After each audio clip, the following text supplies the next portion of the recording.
piece of me. In a dystopian world where the sinister reality of cloning and organ harvesting was an accepted norm, Adam was raised in a cold, desolate orphanage.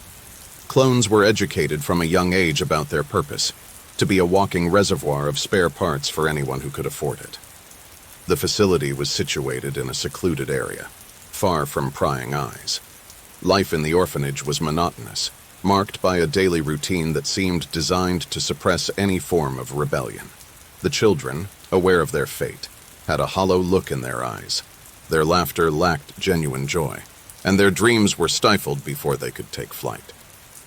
Each child bore a distinct serial number, a cold reminder of their designation as mere commodities. The adults in charge referred to them by these numbers, further dehumanizing their existence. The walls were bare, painted in sterile, pale hues that seemed to absorb any semblance of hope.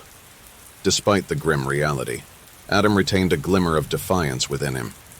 He was determined to find a way to break free from this suffocating environment and discover what lay beyond the boundaries of the facility. Adam was indoctrinated with the knowledge of his existence from a tender age. The orphanage provided a twisted form of education, preparing them for their predetermined fate. Their lessons focused on the importance of obedience and acceptance of their roles as organ donors. The teachers, who were the older clones deemed unfit for harvesting, delivered the grim curriculum with robotic precision. They drilled into the children the necessity of their sacrifice for the greater good of society. The adults acted as if they had embraced their destiny, but their haunted eyes betrayed the truth. Adam often found himself lost in thoughts of what life was like beyond the high walls of the facility. He wondered about the possibilities of genuine connection, of love, and of a life with purpose beyond being a source of spare parts. Sarah, another young clone, often caught his eye during these musings. Her spirit seemed unbroken, and her eyes held a spark of defiance that mirrored his own. They would steal fleeting glances, sharing an unspoken desire for freedom. In the midst of the bleakness, Adam found solace in whispered conversations with Sarah during stolen moments of respite. They would meet under the dim glow of the flickering corridor lights, hearts racing with both fear and excitement at the prospect of defiance. Their conversations shifted from the mundane to the possibilities of a life beyond the facility. They shared dreams of a world where clones were free, a place where they could be individuals with hopes, aspirations, and love. Sarah's courage fueled Adam's determination to challenge the status quo. He couldn't bear the thought of a life lived in the shadows, devoid of meaning and love. Together, they pledged to find a way to escape, to break the chains that bound them and seek a life worth living. As Adam grew older, he bore witness to the horrors of organ harvesting. The facility was a chilling display of life reduced to mere parts. The cries of agony echoed through the sterile corridors as fellow clones were stripped of their organs, their desperate pleas for mercy falling on deaf ears. The stench of antiseptics hung heavy in the air, mixing with the metallic tang of blood. The once bright eyes of the harvested were now vacant, robbed of their vitality. The cruelty of the world they inhabited became even more apparent with each passing day. Adam's heart bled for his fellow clones, their suffering etching scars in his soul. The anger and sadness that stirred within him only fueled his determination to escape this living nightmare and expose the truth to the world. Amidst the darkness, Adam and Sarah's love blossomed. Their clandestine meetings evolved into stolen moments where they could be themselves, away from the watchful eyes of the facility. Their love became a sanctuary, shielding them from the harsh reality that threatened to engulf them. Their hearts beat in unison, and their love was a glimmer of light that pierced through the darkness. It was a refuge, a place where they could share their fears, dreams, and whispered promises of a future beyond the cruel grasp of their fate. The love they held for each other became a source of strength, a beacon of hope that pushed them to endure the torment of their reality. It was a reminder that love could survive even in the most desolate of circumstances. Their love was tested when Sarah received the call to donate her eyes. The news struck like a dagger, plunging them both into a vortex of despair. Sarah grappled with the fear of losing her sight, and Adam struggled to find the words to comfort her.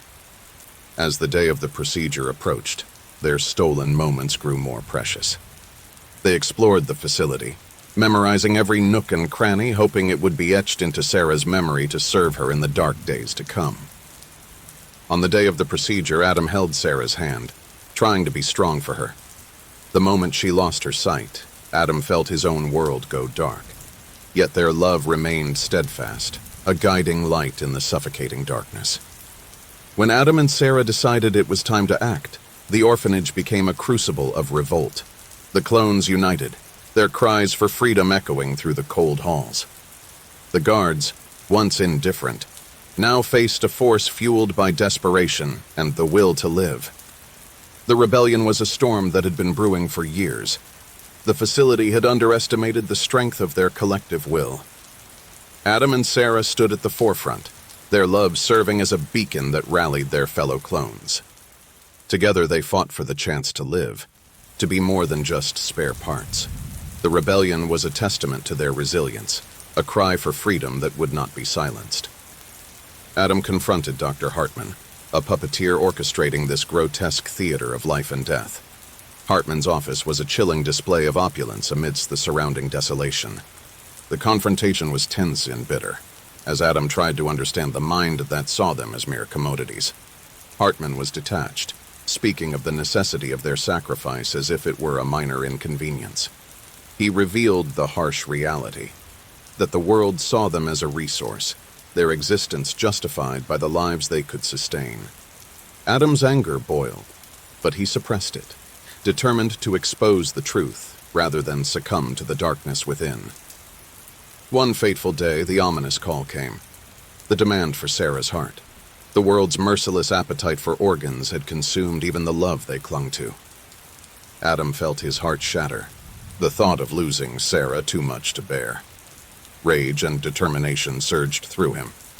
As Sarah's heart kept on beating in somebody else's body, and her body lay cold on a slab in the morgue, Adam felt a despair and fury like never before. In a rage of defiance, Adam led a rebellion, an army of clones united by their shared pain.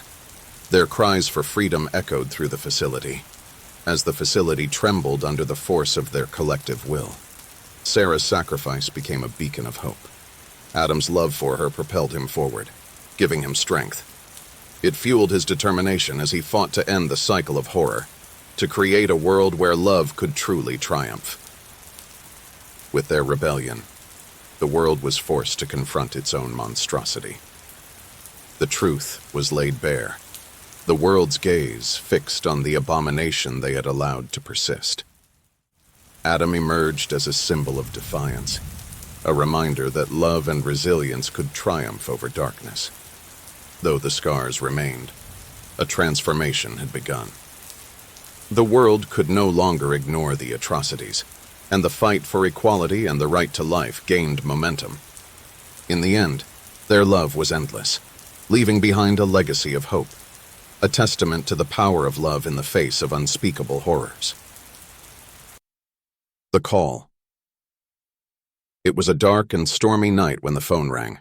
I had just settled into bed with a mug of hot cocoa and my favorite book when that ominous ringing pierced the silence. At first, I considered letting it go to voicemail, but something compelled me to answer. "Hello?" I said tentatively. There was no response on the other end, just the faint crackling of static. "Hello," I repeated, my uneasiness growing. "Is anyone there?" After a few more seconds of empty air, I sighed and moved to hang up. But just as I pulled the phone away from my ear, I heard it. A long, drawn-out wail that raised the hairs on the back of my neck. It sounded almost human, but with an unearthly, otherworldly quality that made my blood run cold. I slammed the phone down, heart pounding. Just a prank call, I told myself. Some bored teenagers looking for a thrill. I tried to go back to my book, but I couldn't focus. The cry kept echoing through my mind on an endless loop. I shook my head, irritated with myself. It was nothing. Just kids messing around. As I finally felt myself start to calm down, the phone rang again. That piercing, shrill sound made me jump, and I stared at the phone with mounting dread.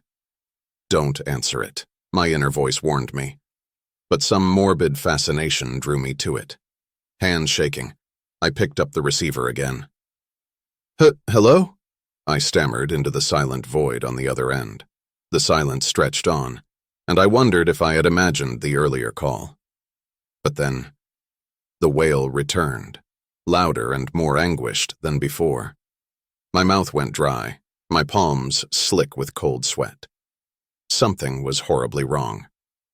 "Who is this?" I demanded, trying to keep the quiver out of my voice. "What do you want?" Only the soft crackle of the open line responded. The wailing ceased abruptly, leaving behind a silence heavy with implication. Someone, or something, was out there, and they wanted me to know it. I hung up again and began to pace back and forth across my small apartment. I briefly considered calling the police, but what would I tell them? That disembodied cries of anguish were coming through my phone line.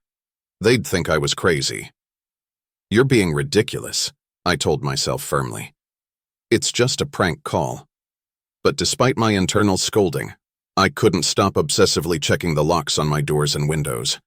I pulled the curtains closed and turned off all the lights, casting the apartment into impenetrable darkness. I didn't want anyone or anything out there to see me. Exhausted but on edge, I crawled back into bed. But each little creak and groan of the old apartment made me flinch. I stared wide-eyed into the shadows gathering in the corners of the room, imagining unspeakable horrors lurking there. Eventually, my lids grew too heavy to keep open, and I slipped into unconsciousness. The next thing I knew, the phone was ringing again. I jolted upright, fumbling for the bedside lamp switch. My blinking eyes struggled to adjust to the sudden brightness as I grabbed the phone. An icy hand seemed to close around my heart. I didn't want to answer it, but my hand moved of its own volition. "Please, just leave me alone," I gasped into the receiver. A burst of static erupted from the earpiece, followed by a bone-chilling sound I'll never forget, the anguished, pleading wail of a child. My mouth dropped open, and I froze in shock and dismay. What kind of twisted person would force a child to make such a horrible cry? "Who are you?" I shouted. "Why are you doing this?" I strained to listen, hoping beyond hope I'd hear something to explain this nightmarish situation. But there was only that awful wailing on and on until I thought I would lose my mind. "Stop it," I screamed. "You're hurting her. Don't hurt her anymore." I slammed down the phone, breath coming hard and fast. Was someone torturing a child and forcing her to cry into my telephone? What kind of depraved psychopath would do such a thing? I had to make it stop. I dialed 911 with trembling fingers. The operator picked up on the second ring. I could barely get the words out as I choked out what was happening. Mercifully, she listened with compassionate calm, promising to send police right away. I sagged back into my pillows after hanging up, clinging to the fragile hope that help was coming. Exhausted and shaken, I dozed off again. The next thing I knew, intolerable pain was shooting through my scalp as a large hand twisted into my hair. My head was wrenched back and my eyes flew open with a shocked cry. I thrashed and kicked against an immovable form looming over me in the dark. Hot breath brushed my face, reeking of decay. "You shouldn't have called them," a guttural voice croaked. "Now I have to silence you." A strangled scream rose in my throat as my terror mounted. "Please don't hurt me," I begged desperately. The thing above me only chuckled, a hollow, empty sound. "It's too late for that." I opened my mouth to scream again when suddenly the room was flooded with light. "Police, don't move!" The next few moments were chaos as the cops swarmed into my bedroom while I sobbed in relief. They pulled the attacking creature off of me, and as the adrenaline wore off, my blood turned to ice in my veins. Bile rose in the back of my throat as I stared wide-eyed at what had been hovering above me. It was not human. The pale gray flesh, sunken eyes, and double row of jagged teeth were straight from a nightmare. As the police dragged the writhing, wailing beast away, the world tilted around me.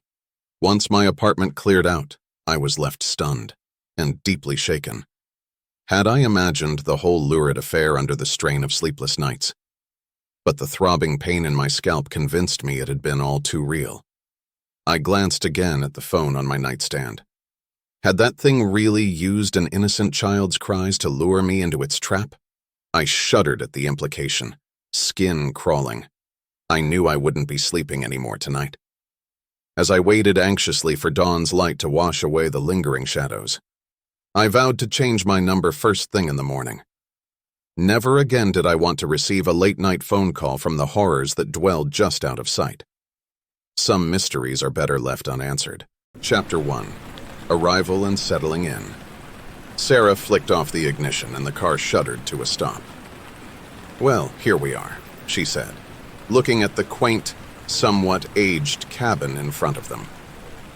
"Wow, it looks even better than in the pictures," John remarked, unbuckling his seatbelt.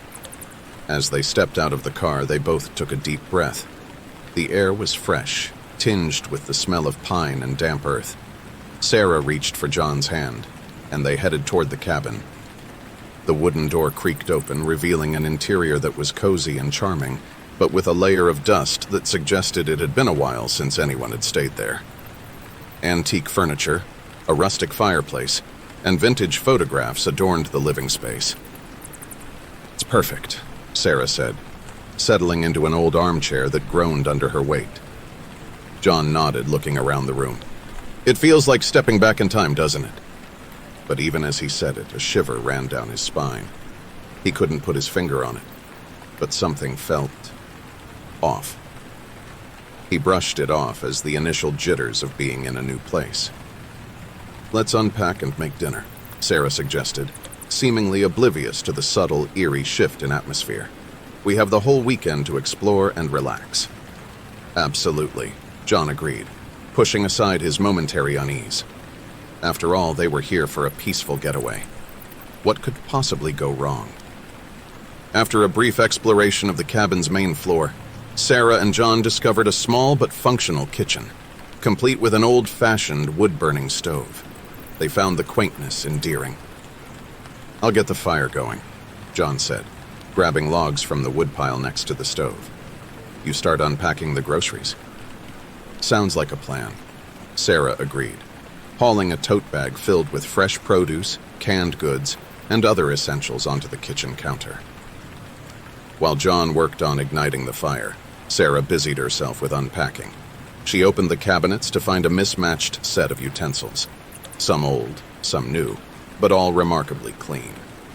As she placed a can of beans into the cabinet, she noticed a scrap of yellowed paper lodged at the back.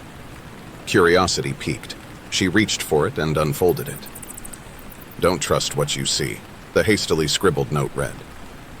Sarah felt her heart skip a beat. She glanced around, half expecting something or someone to appear. The room remained as still as before. With a shake of her head, she discarded the note as a silly prank by a previous renter. By now, John had successfully lit the fire, and the room began to fill with the cozy warmth and the crackling sound of burning wood.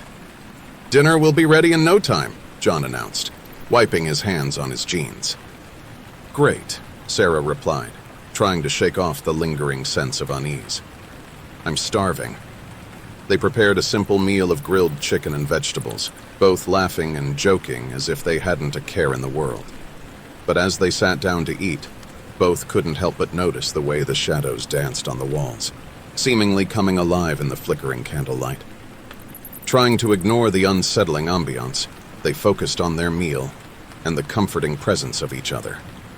But deep down, a seed of dread had been planted in both their minds, a nagging suspicion that their idyllic retreat might not be as peaceful as they had hoped.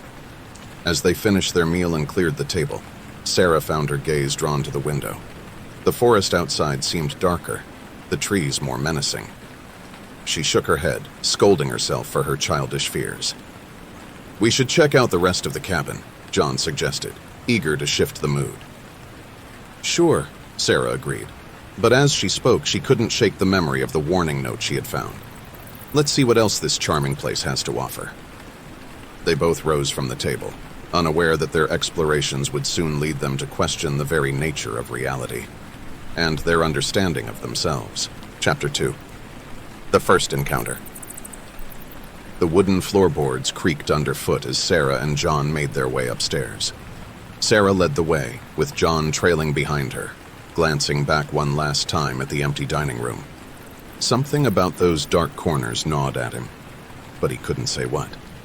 They reached the top of the stairs and found a hallway with 2 doors on either side and one at the end.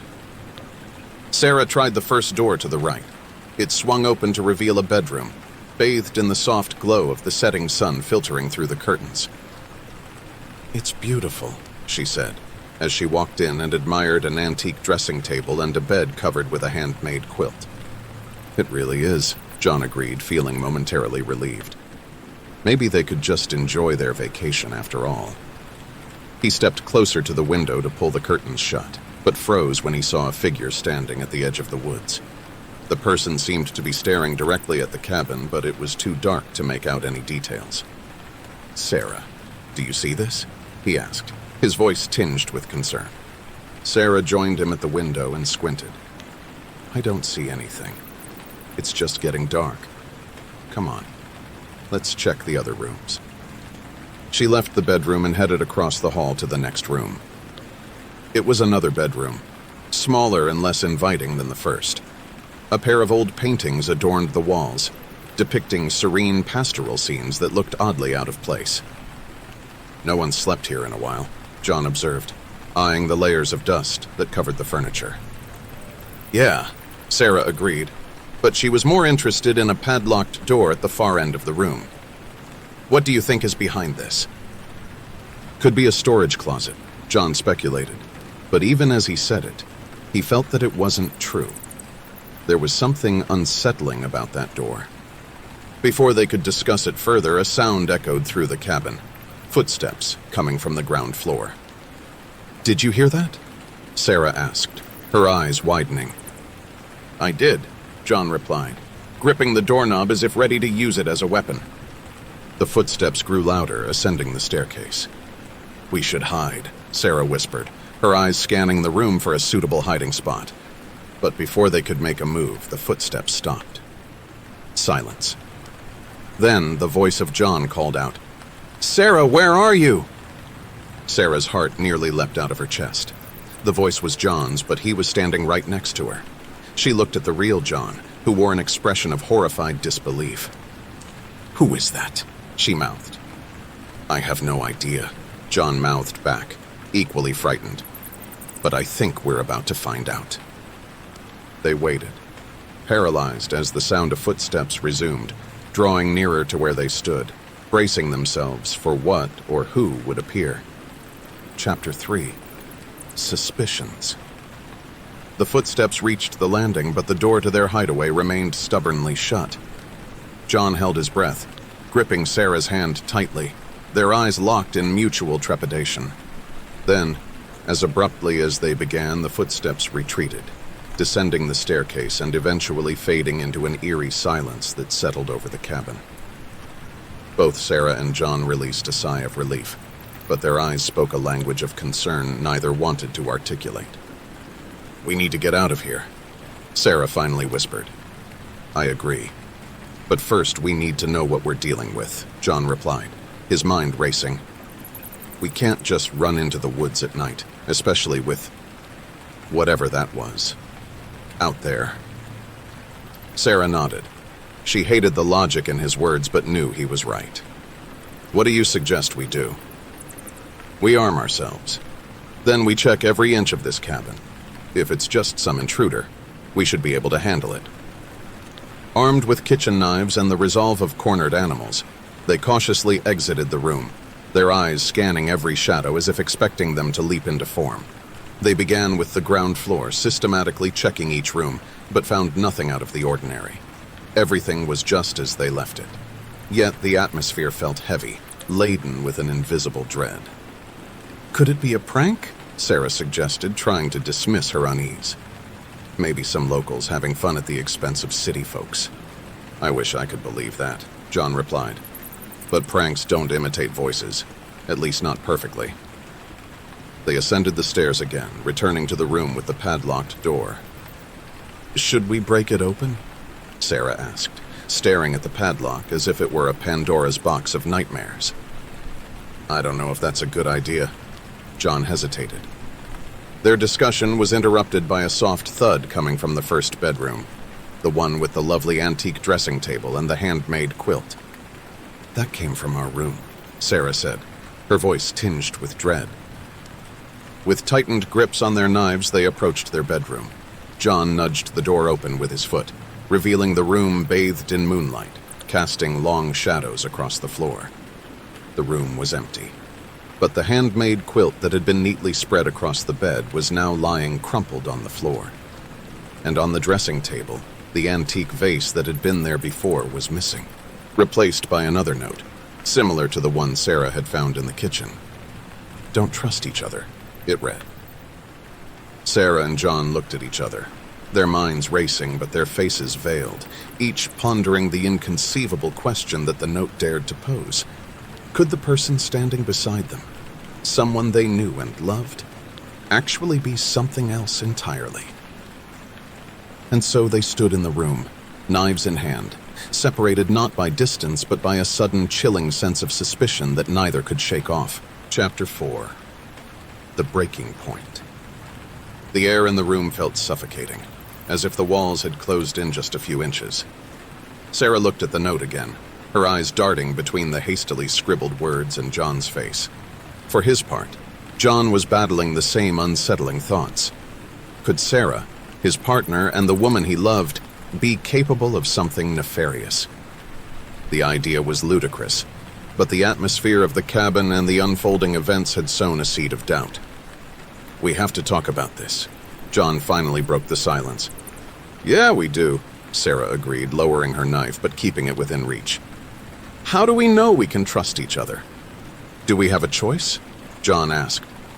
"If one of us is not who they appear to be, the other is in danger either way. We have to stick together." Sarah considered this. The logic was irrefutable but did little to alleviate her growing anxiety. "All right," she said, sheathing her knife in her belt loop. "So what's the plan?" "First, we need to figure out what's going on here," John said, pacing the room as he thought. "Second, we need to find a way to protect ourselves. Third, we leave as soon as it's light out. Agreed?" Sarah nodded. "Agreed. So where do we start?" John looked at the note again. "I think it's time we see what's behind that padlocked door." Returning to the second bedroom, John used the butt of his knife to break the padlock. It fell to the ground with a clatter that echoed uncomfortably in the silence. With a deep breath, he pushed the door open. The room behind it was unlike any other in the cabin. The walls were lined with shelves filled with old books, jars of unidentifiable substances, and in the center, an ornate mirror framed in silver. Is this some sort of ritual room? Sarah wondered aloud, examining an old book with indecipherable symbols on the cover. "It looks like it," John said, picking up a jar and peering at the dark liquid inside. "Which means we're not dealing with a regular intruder. We're dealing with something else." Sarah felt a shiver run down her spine. "So what do we do?" John looked at the mirror. Its surface seemed to shimmer, like a pool of water disturbed by a breeze. "We need to find out what this is all about, and I have a feeling this mirror is key." Taking a step closer, John examined the frame. It was engraved with similar symbols to the book Sarah had found. As he touched it, the mirror's surface rippled, and for a moment, he saw his reflection warp into something grotesque. Pulling his hand back, he stumbled. "This is it. This is the source." "Then we need to destroy it," Sarah declared, gripping her knife firmly. As she raised her hand to strike, the room suddenly darkened. The mirror's surface stopped rippling and turned pitch black. From within that darkness, two glowing eyes appeared, locking onto theirs. "You shouldn't have done that," a voice echoed, filling the room with a palpable malice. Both Sarah and John felt a force push them back, sending them tumbling out of the room. The door slammed shut behind them, the broken padlock miraculously back in place. As they picked themselves up, Their eyes met. All suspicions vanished, replaced by a unified resolve. "We need to get out of here," Sarah said, her voice tinged with a newfound urgency. "Right behind you," John agreed, equally eager to escape. But as they made their way downstairs, they couldn't shake the feeling that whatever was in that room was now unleashed, its attention fixed solely on them. Chapter 5. The Hunt. Sarah and John reached the ground floor, their footsteps hurried but muffled on the wooden panels. The air felt heavier now, each room they passed through appearing darker than they remembered. "Let's grab our phones and get out of here," Sarah said, heading towards the living room where they had left their belongings. But when they got there, their phones were missing. In their place was yet another note. "You can't escape. We need to go." "Now," John said, feeling his pulse quicken with every word. Grabbing their jackets, they opened the front door and stepped outside. The moon was hidden behind clouds, casting the forest into an abyss of darkness. But waiting was not an option. "Stick close," John said, switching on a small flashlight he had found in the cabin. They made their way through the woods, their path lit only by the narrow beam of light. The forest was eerily silent, as if watching their every move. After what felt like an eternity, Sarah heard something. A soft whisper carried by the wind, so faint she couldn't be sure it wasn't her imagination. "Did you hear that?" she asked, her voice barely a whisper itself. John stopped and listened. "No, but this place is playing tricks on us. Let's keep moving." They continued, but the feeling of being watched grew stronger. The whisper returned, louder this time, and both of them heard it. "This way," it beckoned. They stopped, their eyes meeting in mutual recognition of the danger they were in. "We can't follow it, can we?" Sarah asked, her eyes wide with fear. "No, but we can't stand here either," John replied, gripping his flashlight tighter. Just then, a scream erupted from the direction they had come from, back towards the cabin. It was a blood-curdling sound that seemed to shake the very trees around them. "Run!" John shouted, breaking into a sprint with Sarah right behind him. They ran, their breaths shallow and quick, adrenaline fueling their muscles. The flashlight's beam bounced wildly as they navigated the rough terrain, dodging tree branches and jumping over rocks. Finally, they saw it, a road, moonlight reflecting off its surface, offering a glimmer of safety. As they burst out of the woods and onto the road, John's flashlight flickered and died. But it didn't matter. They had made it. Panting, they looked at each other, relief flooding their faces. But before they could say a word, headlights appeared in the distance, a car approaching. "Wave them down!" Sarah cried, desperate for this nightmare to end. They waved frantically, and to their immense relief, the car slowed to a stop. The window rolled down to reveal a middle-aged man with a concerned expression. "You folks all right? What are you doing out here in the middle of the night?" "We got lost," John said quickly, not wanting to recount the horror they had just experienced. "Can you give us a lift to the nearest town?" "Of course, hop in," the man said, unlocking the doors. As they climbed into the car, Sarah felt an indescribable sense of relief. They were safe, or so it seemed. As the car accelerated, she caught a glimpse of something in the rearview mirror, a figure standing at the edge of the woods, barely visible in the darkness, its eyes glowing a sinister red. She wanted to scream, to tell the driver to go faster, but then she met John's eyes. They shared a silent vow, a promise to leave this horror behind them and never look back. But as the car drove away, both knew that whatever had been unleashed that night was far from confined to the cabin in the woods. It was out there now, and the hunt was far from over. Chapter 6. Unveiling the Dark. The car hummed softly as it sped down the deserted road, the headlights cutting through the night like twin beams of hope. Sarah glanced at the driver. He was focused on the road, seemingly oblivious to the tension filling the car.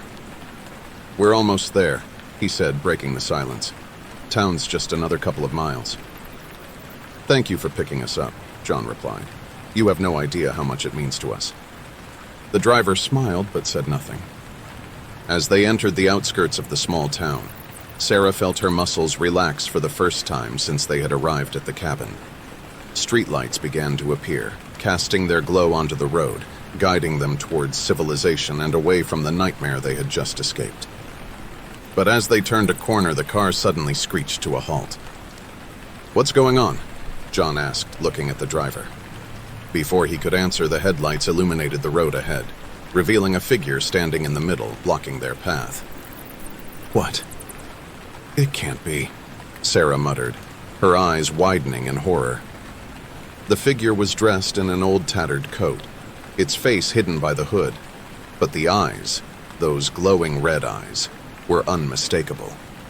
"I think you should get out of the car," the driver said, his voice laced with an unsettling calmness.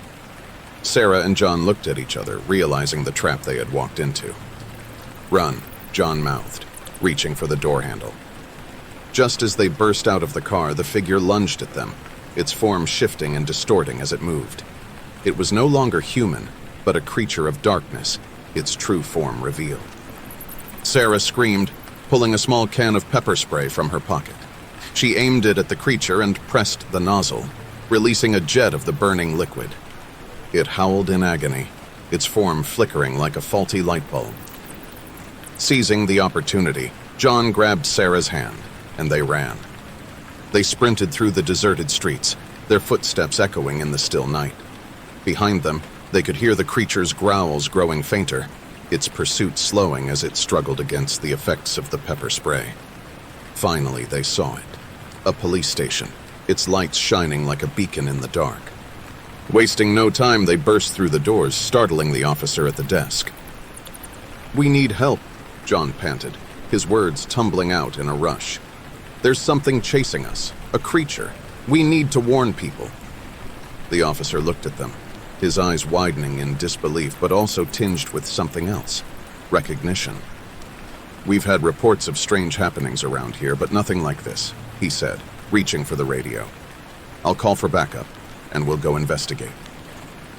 As Sarah and John sat in the waiting area, relief washed over them. They had made it. They were safe, and soon, the creature would be stopped. But as they listened to the chatter on the police radio, a chilling realization dawned on them. The darkness they had encountered was not confined to the cabin. It was spreading, and the battle was far from over. Chapter 7. The Battle Within. The police station was buzzing with activity as more officers arrived, called in from their homes and late-night patrols. The incredulity that initially greeted Sarah and John's story had shifted to a grim determination. The officer they first spoke to, Officer Martinez, returned to brief them. "We're setting up a perimeter around the area where you saw this creature," he said cautiously. "We're also notifying neighboring towns to be on high alert." "Thank you, officer," Sarah replied, feeling a sense of hope. Just then, a young officer burst through the door, his face flushed. "Officer Martinez, we found something you need to see." Martinez nodded and motioned for Sarah and John to follow. They entered a small room where a large monitor displayed the feed from a security camera on the outskirts of town. The video showed the figure they had encountered, still somewhat distorted but visible. "There's no mistaking it," John said, gripping Sarah's hand tightly. Martinez paused the video. "I don't know what we're dealing with here, but it's not something we've ever seen. How do you stop something like this?" "By facing it," a voice said from the doorway. They turned to see an elderly woman, her face lined with years, but her eyes sharp and penetrating. "I'm Agnes," she said, walking into the room. "I've been studying local legends and folklore for decades, and what you're dealing with is an ancient evil that can shapeshift and manipulate reality." Sarah felt a chill run down her spine. "How do you know all this?" Agnes looked at her, a mixture of sadness and resolve in her eyes. "Because I've faced it before, and I know how to stop it." The room fell silent, each person absorbing the gravity of her words. "You have to confront it, draw it into a circle of salt, and recite an incantation to send it back to where it came from," Agnes continued. But how do we draw it into the circle? John asked. It's drawn to fear, Agnes said. One of you has to act as bait. Sarah and John looked at each other, knowing the risk, but also understanding the necessity. I'll do it, John said, his voice firm. No, Sarah interjected. I'll do it. I was the one who unleashed it. I should be the one to send it back. Agnes nodded approvingly. Very well. Prepare yourselves. Tonight, we end this. Back at the edge of town, they set up the salt circle under Agnes's guidance. Sarah stood in the center, her heart pounding. As the clock struck midnight, the wind picked up, howling through the trees. Then, just as suddenly, all went quiet. It appeared from the darkness, its eyes glowing malevolently. Now, Sarah! Now! Agnes shouted. Summoning every ounce of courage, Sarah stepped out of the circle, her fear palpable but controlled. The creature lunged, but at that moment, John activated a bright flare, disorienting it. Seizing the opportunity, Sarah dove back into the circle, and Agnes began the incantation. The creature writhed in agony, its form flickering between man and monster as it was pulled into the circle. With a final shout, Agnes completed the incantation. A blinding light emanated from the circle, enveloping the creature. When it subsided, the creature was gone. The darkness lifted. In the days that followed, life returned to normal. But Sarah and John knew they had faced and conquered an unimaginable evil, forever binding them in a partnership stronger than any they could have imagined. And so they left the town, their eyes open to the mysteries of the world, but their hearts full of hope and love, ready to face whatever lay ahead. Chapter 8. The Old Diary. Sarah was restless. After the harrowing experience, she thought she would feel relief, but instead, a sea of questions flooded her mind. Unable to sleep, she found herself going through Agnes's old library, a room filled with archaic books and manuscripts. What are you looking for? John asked, joining her in the dimly lit room. Answers, Sarah replied. Her eyes landed on an old, tattered diary. She picked it up and opened it cautiously, finding entries that dated back decades. It was Agnes's diary, chronicling her first encounter with the shape-shifting demon. What does it say? John asked, peering over her shoulder. It says that Agnes first encountered the demon when she was just a child, Sarah began, and that her family was part of a secret society that protected the town from dark forces. But the most troubling part is this, Sarah said, pointing to the last entry. It says, the darkness never leaves, it only hides. One must remain vigilant, for it will return.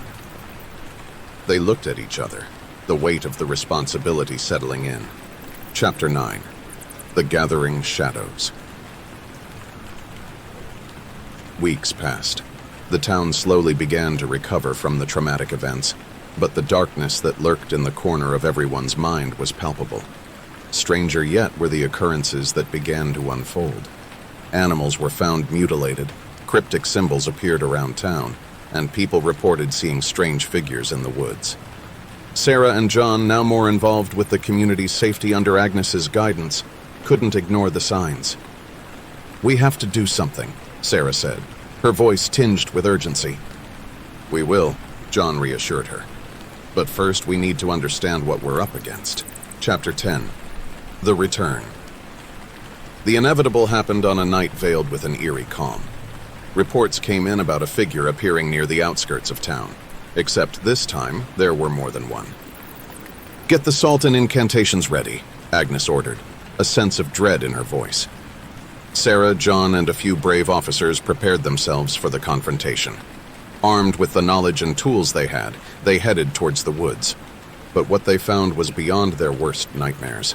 A gathering of multiple shape-shifting demons, their eyes glowing menacingly in the dark.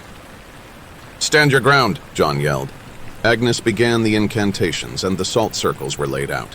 But as the demons approached, it became evident that their power had grown. Sarah felt an overwhelming fear grip her, but also a newfound resolve. She stood within the salt circle, the incantations echoing in the air, and then she felt it, a surge of energy, as if the earth itself was aiding them. Agnes, too, felt it and adjusted her incantation accordingly. With a deafening roar, a pillar of light burst forth, engulfing the demons. When it dissipated, they were gone. Chapter 11. The New Guardians. As dawn broke, Sarah, John, and Agnes returned to the town, their bodies weary but spirits lifted. The townsfolk who had been kept in the dark greeted them as heroes, albeit not fully understanding the gravity of what had transpired. "We did it," John said, embracing Sarah. "But at what cost?" Sarah pondered, her eyes meeting Agnes's. "We're the new guardians," Agnes said, smiling. "And as long as we're here, the darkness will never return." But deep in the woods, in a place untouched by light, something stirred. A pair of eyes flickered open, signaling that the battle was far from over. The end.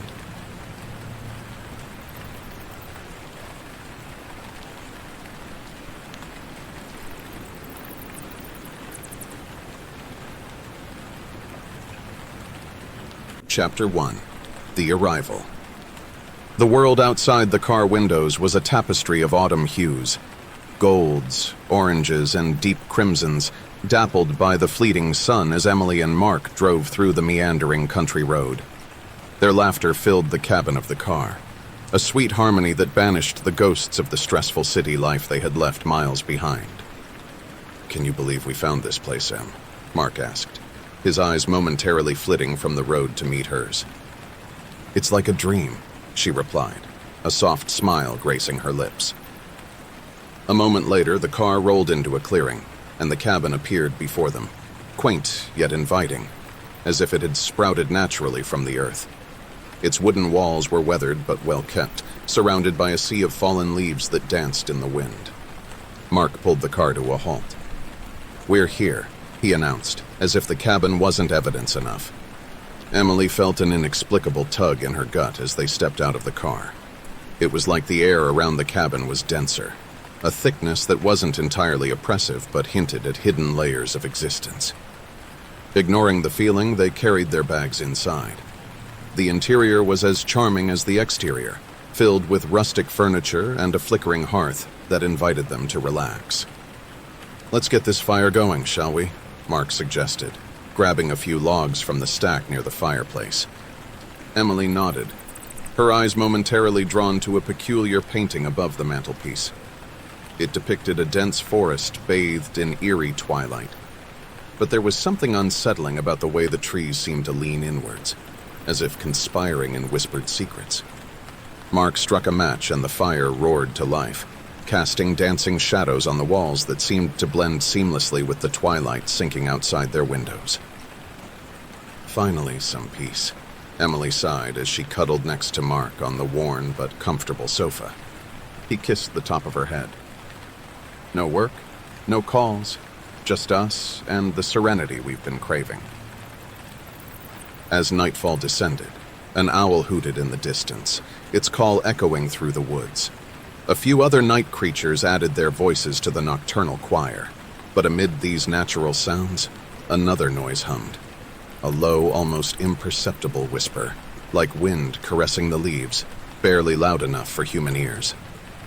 Mark and Emily shared a glance. "Did you hear that?" he asked, an undercurrent of curiosity woven into his voice. She shook her head slightly, dispelling the growing sense of unease. "It's just the wind. It's always louder in the woods." "Right," Mark agreed, though his eyes remained thoughtful. They retreated to the warmth of the crackling fire, pulling a blanket over them as the world outside darkened completely. Mark picked up a book, and Emily rested her head on his shoulder, lulled by the rhythmic sounds of turning pages and the pop and crackle of burning logs. But as they settled into their serene haven, both remained blissfully unaware of the invisible threads of time and fate slowly winding around them, preparing to pull tight in a deadly snare. The cabin, for all its rustic allure, held a secret. And secrets, as Emily and Mark would soon learn, have a way of unfurling in the darkest of nights. They were here. The loop was set, and the countdown to terror had begun. Hey everyone, if you're enjoying these spine-chilling stories, do me a favor. Hit that like button and smash subscribe. It helps to keep the horrors coming your way. Don't forget to ring the bell so you never miss a scare. Thanks for watching. Chapter 2. First Night. Night enveloped the cabin, wrapping it in an inky shroud punctuated only by the shimmering glow of the fireplace. Emily felt the weight of a work-filled year lift off her shoulders. Mark, sitting beside her, seemed equally at ease, lost in the fictional world contained within the book he was reading. "Want some wine?" she asked, lifting her eyes to meet his. "Absolutely," he replied, placing a bookmark in his book and setting it down on the coffee table. She moved gracefully to the small kitchen area, pulled out a bottle of red wine and poured 2 glasses. As the liquid splashed into the glass, the cabin's wooden walls seemed to absorb the sound, as if drinking it in. Returning to the living room, she handed Mark a glass and settled back into her cozy spot beside him. They clinked their glasses together, a crystal-clear sound that rang truer than any they'd heard in recent times. "To us," Mark toasted. "To us," she echoed. They sipped their wine, allowing the rich flavors to dance on their tongues as the fire continued to blaze, casting a golden halo around them. For a long moment, everything was perfect. And then, just as Emily was about to suggest they retire for the night, it happened. The soft but distinct rustle of leaves outside, followed by an unsettling noise that neither could place. It was a hollow sound, like wind blowing through a narrow tunnel but tinged with something darker. Mark stiffened. "That wasn't the wind." "No," Emily agreed, her eyes widening. "It wasn't."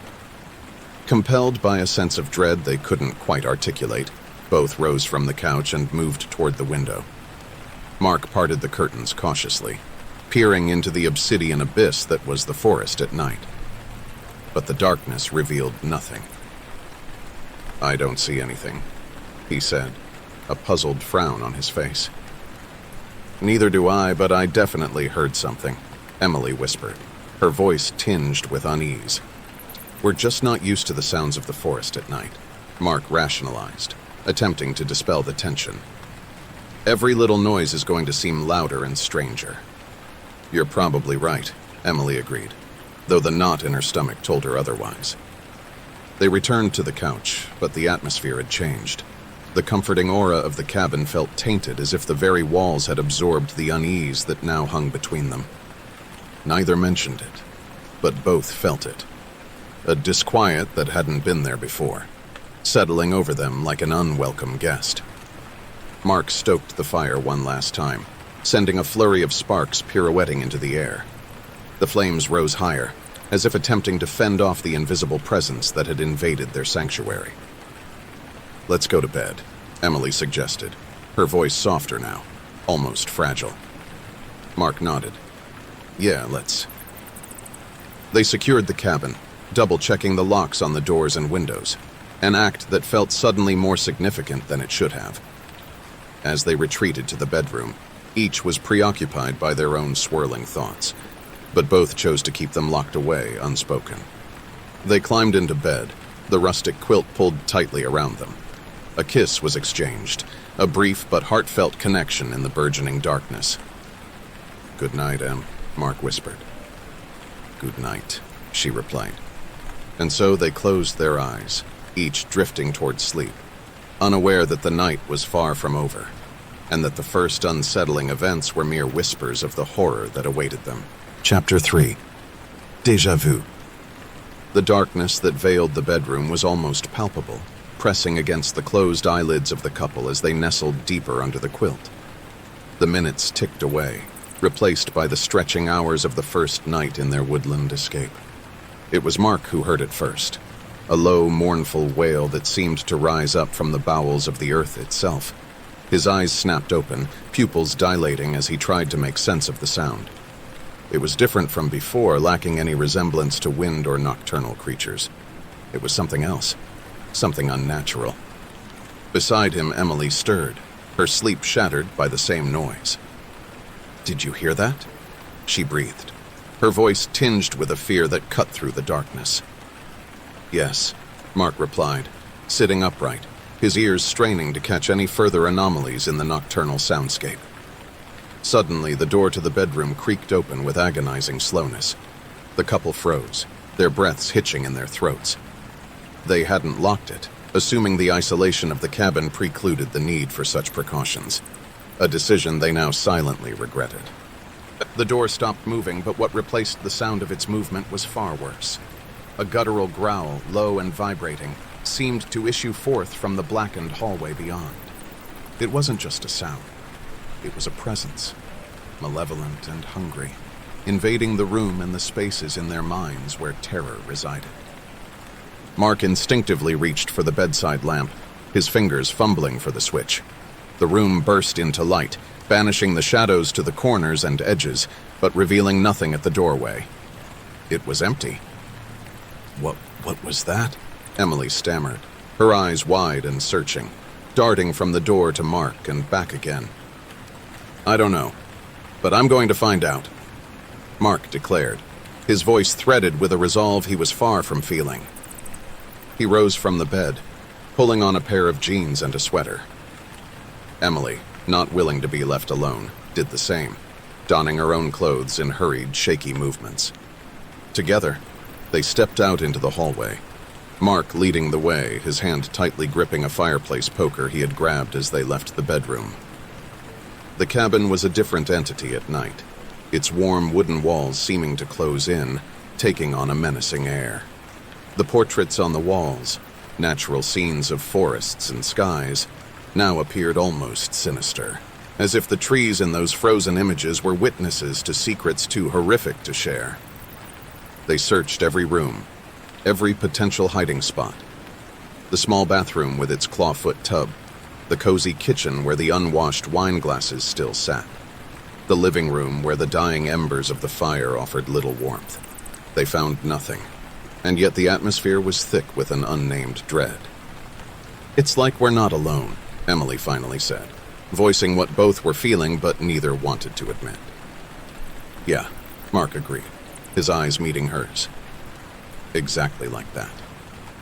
And then, as they stood there, enveloped by an unsettling silence, they heard it, the soft tick-tock of a clock, coming from somewhere within the cabin. Only, there was no clock, at least none that they had seen.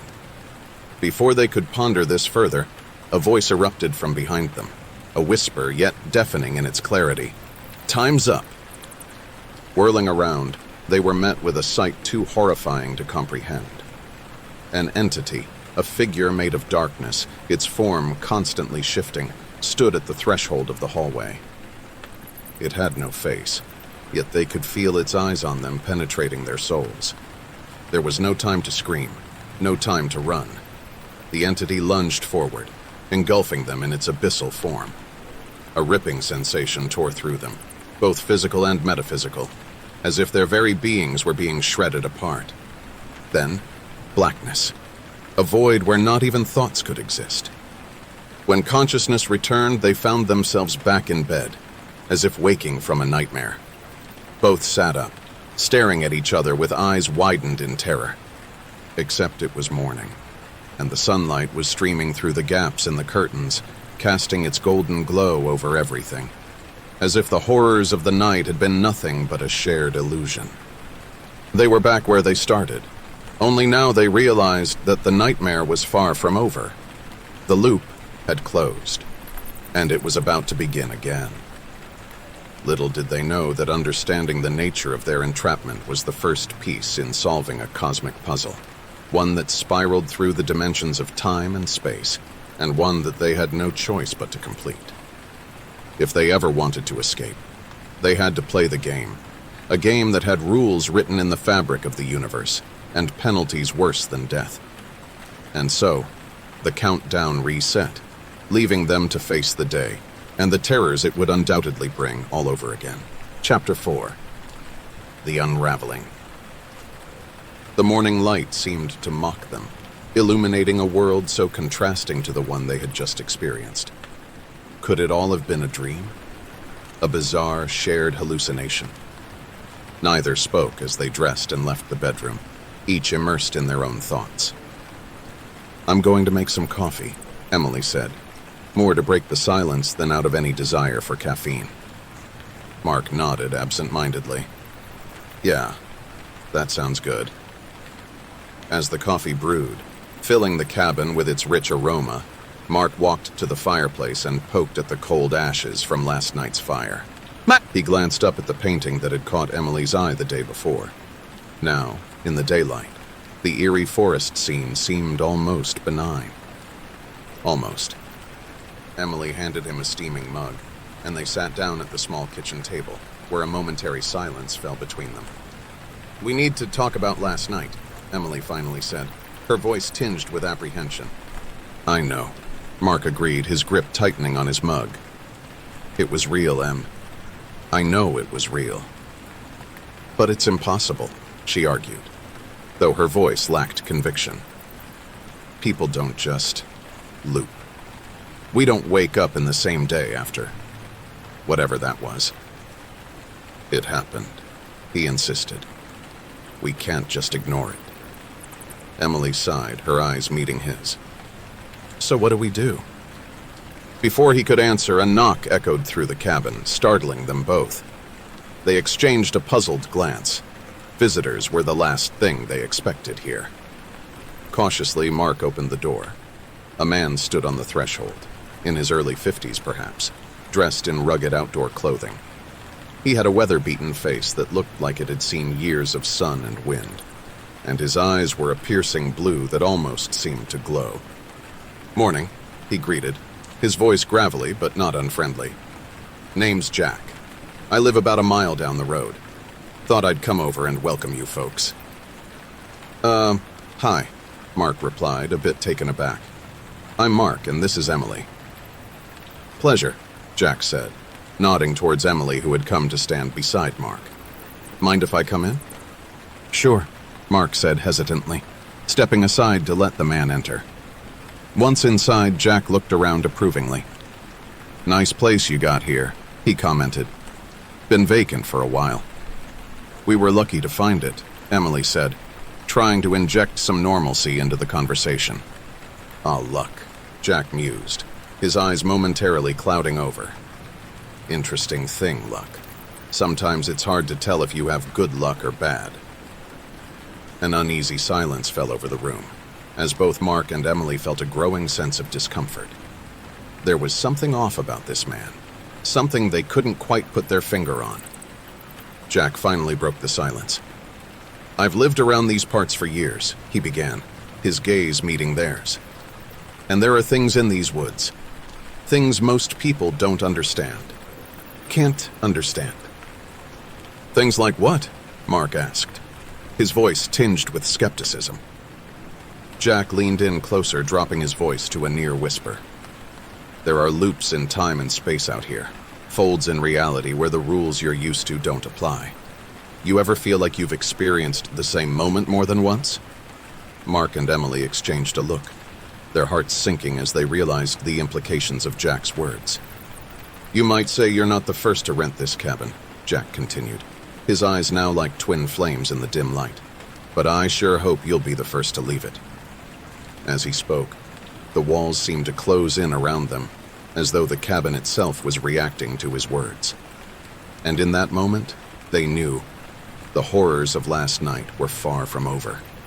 Their reality was coming undone, and the threads were being pulled by forces beyond their comprehension. Remember, in a place like this, Jack added ominously as he headed for the door, survival is a loop.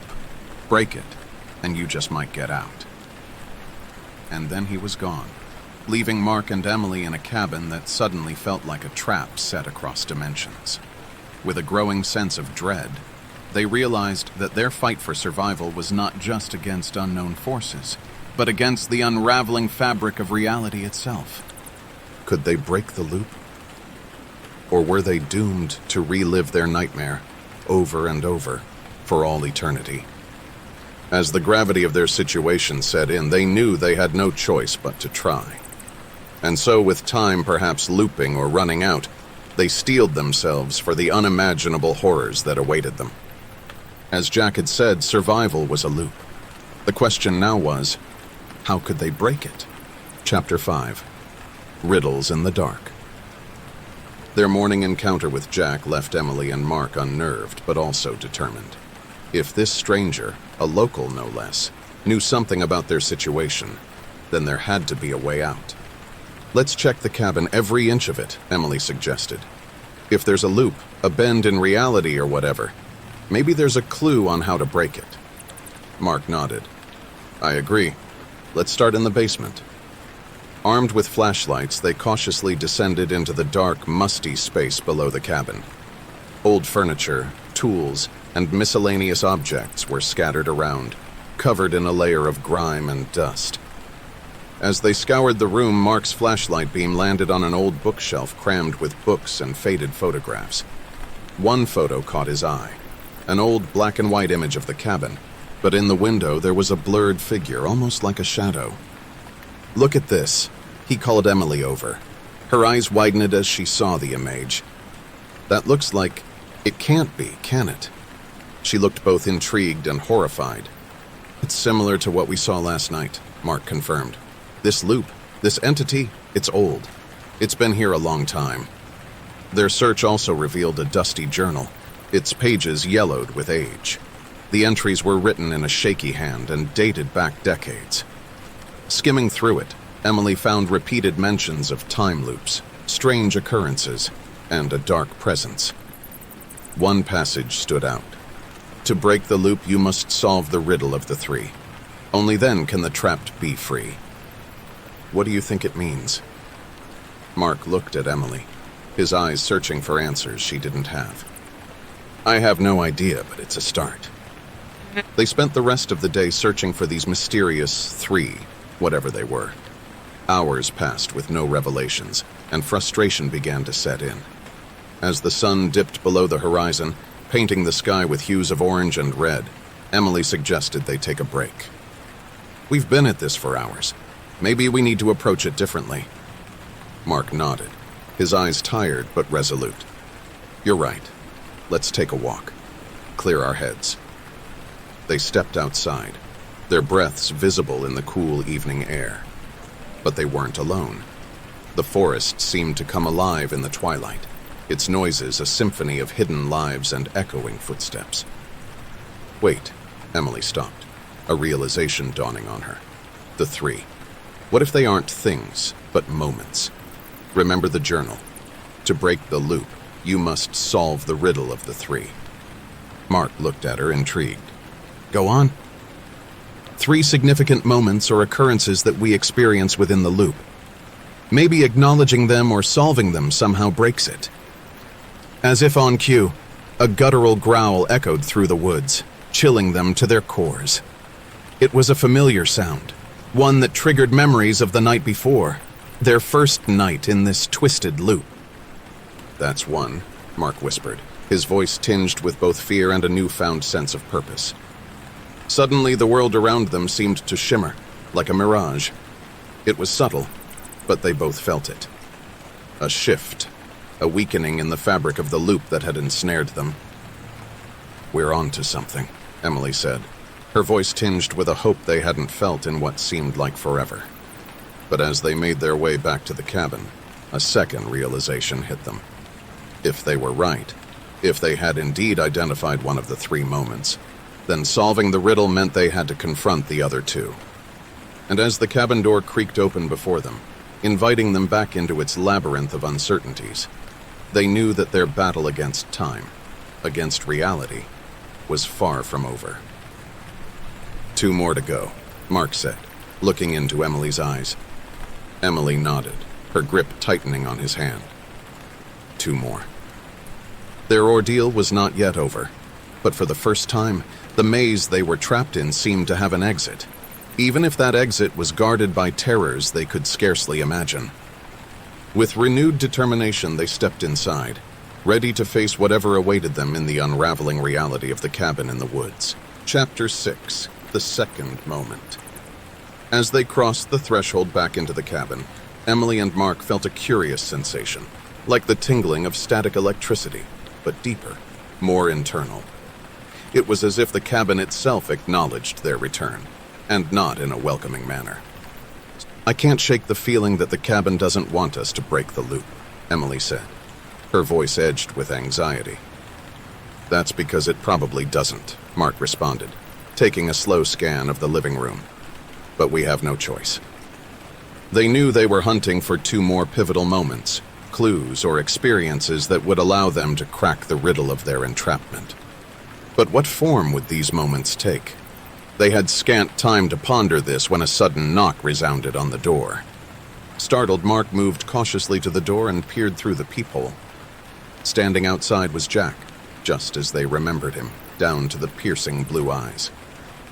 "Should we open it?" Emily whispered. Mark hesitated for a moment before unbolting the door and letting it swing open. Jack stepped inside, his gaze flickering briefly around the room before settling on them. "Making progress, are we?" he asked, a wry smile curling his lips. "We might be," Emily answered cautiously.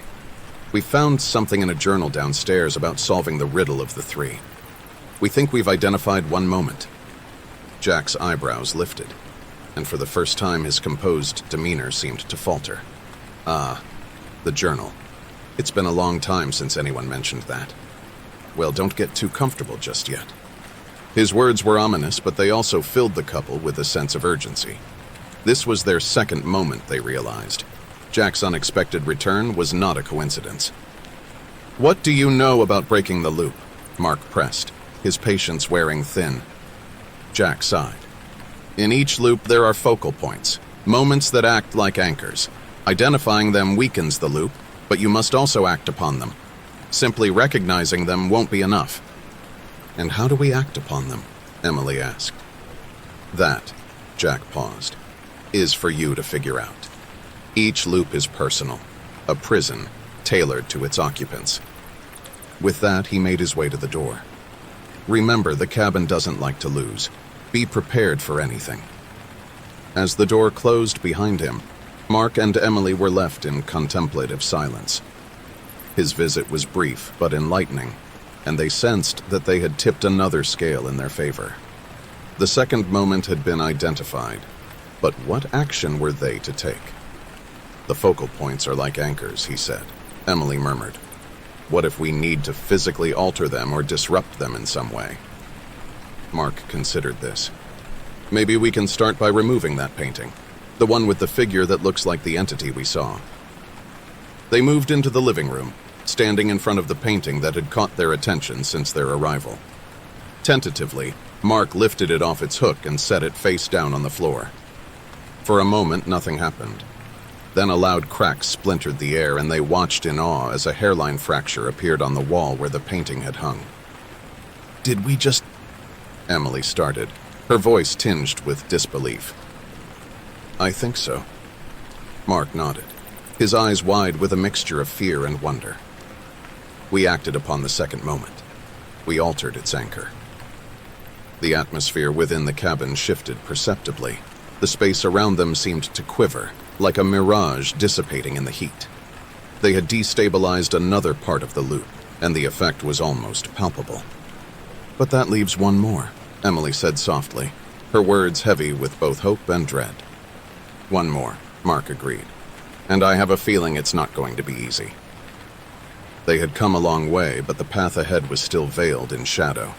They braced themselves for whatever would come next, united in their determination to break free from the spiraling snare of time and space that had entrapped them. Both knew that the final moment was near, and with it would come their ultimate test. Would it be the key to their escape, or the lock that sealed their fate forever? Time, endlessly looping yet ever so scarce, would tell. Chapter 7. The Final Confrontation. As the night wore on, Emily and Mark found themselves wrought with a heightened sense of awareness. They had come so far, overcoming obstacles both within and outside themselves. Now, only one moment remained. The last anchor, the final key to their freedom. "We need to be prepared," Emily said, picking up a kitchen knife. "Whatever this last moment is, it's not going to come quietly." "You're right," Mark agreed, grabbing a flashlight. "We'll face it together." Just then, the cabin seemed to groan in disapproval, the walls vibrating as if in response to their newfound courage. Items from the bookshelf rattled, and the lights flickered ominously. "Do you feel that?" Mark's voice was a whisper. "It's like the cabin itself is reacting to us." "Because it is," Emily replied. "We're close to breaking the loop, and it knows." The temperature in the room dropped suddenly, a chill that penetrated to the bone. Then a voice, ethereal and distorted, echoed through the cabin, filling the space with its haunting tone. "Why do you resist? Why not embrace the loop?" Both Emily and Mark knew, without a doubt, that this was their final moment. The entity behind the loop was making its stand. "We're not staying," Emily shouted back, her voice tinged with defiance. "We're breaking this loop." The entity laughed, a sound that sent shivers down their spines. "Then come find me." Knowing they had little choice, Emily and Mark ventured down to the basement, the heart of the cabin and, they suspected, the lair of the entity.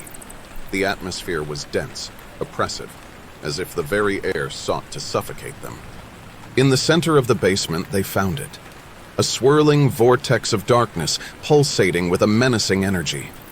They felt it trying to pull them in, to ensnare them in its loop for all eternity. "Do we go in?" Mark asked, his voice tinged with apprehension. "We have to," Emily said, gripping her knife tightly. "It's the only way to end this." Together, they stepped into the vortex. For a moment, they were enveloped in utter darkness, their senses overwhelmed. But then they emerged, finding themselves back in the basement, standing before the entity, a shadowy figure vaguely humanoid, its form ever-changing. "Your courage is admirable," it spoke, "but futile. You cannot break the loop." Emily looked at Mark, then back at the entity. A realization dawned upon her. The loop is your doing, but it's also your prison, isn't it? You're just as stuck as we are. The entity hesitated, its form flickering. "What are you saying?" "We're saying," Mark stepped forward, "that we can break the loop, but maybe we can free you as well." For a moment, the entity seemed to consider this. "How?" "By acknowledging you. By understanding the pain that binds you," Emily said softly. "You don't have to be a prisoner either." With that realization, the room brightened, and the entity's form seemed to lighten, its dark hues fading into softer shades. Then, with a sigh that sounded almost like relief, it dissipated, leaving only a mist that was quickly absorbed into the walls of the basement. Suddenly, the oppressive air lifted, replaced by a sense of tranquility. Emily and Mark felt a weight lift off their shoulders as they realized that they had done it. They had broken the loop, and perhaps freed an anguished soul in the process. "We did it," Emily said, tears of relief in her eyes. "We did," Mark echoed, embracing her tightly. As they made their way up to the main floor, the cabin seemed to sigh, its timbers creaking as if in gratitude.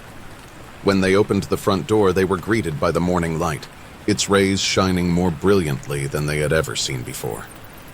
Hand in hand, Emily and Mark stepped outside, leaving the cabin and its loop behind.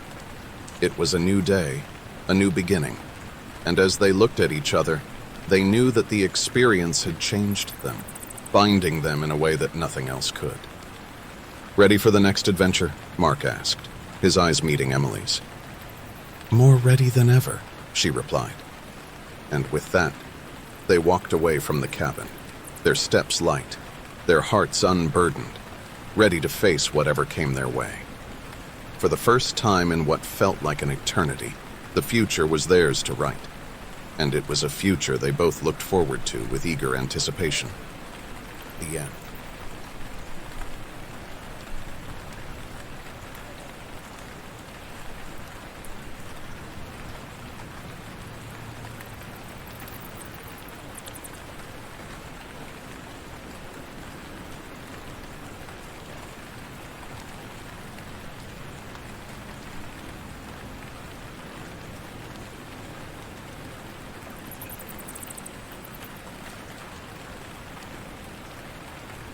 Hey everyone, before we dive into today's stories, let's set an ambitious goal.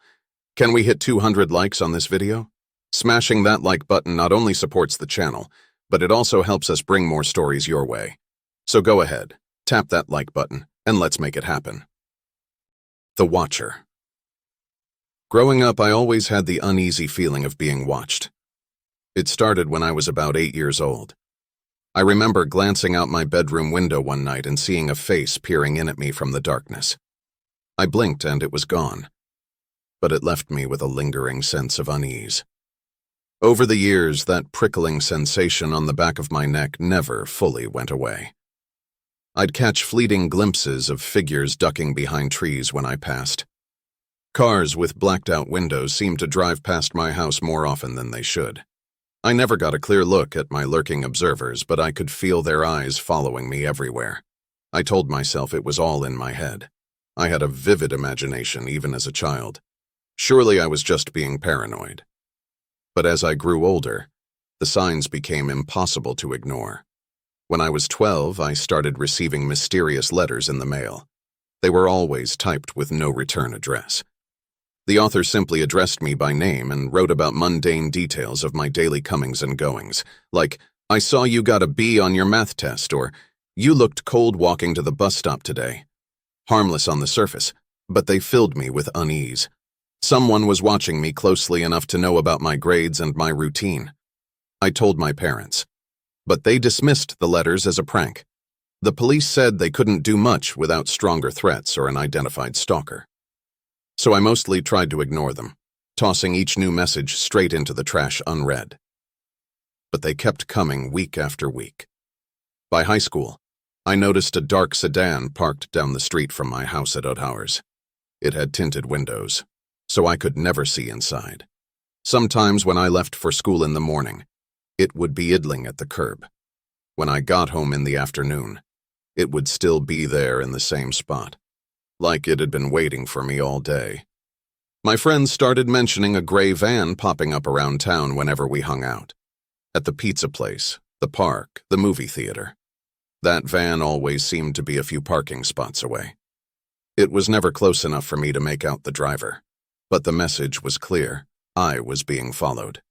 At night, I saw pale faces peering through my second-story window more than once. Whenever I screamed for my parents, the phantom lurkers would melt away into the shadows. These visitors never left signs of their trespass, so my increasingly anxious parents blamed my overactive teenage imagination. But I knew what I saw. The final straw came a week after my 16th birthday. I walked out to my car on a foggy morning to find the driver's side window smashed in. Shards of glass littered the seat, glittering sharply in the cold dawn light. But nothing had been stolen. The purpose was to send me a message. I was vulnerable, unprotected. Somebody had made sure I knew that. I began begging my parents to move. The watches, the letters, the cars. It was all escalating. Our home didn't feel safe anymore with those unseen eyes tracking my every turn. Unfortunately, my dad's job made relocation impossible at the time. So, out of desperation, they sent me to stay with my aunt who lived across the state. The change of scenery helped at first.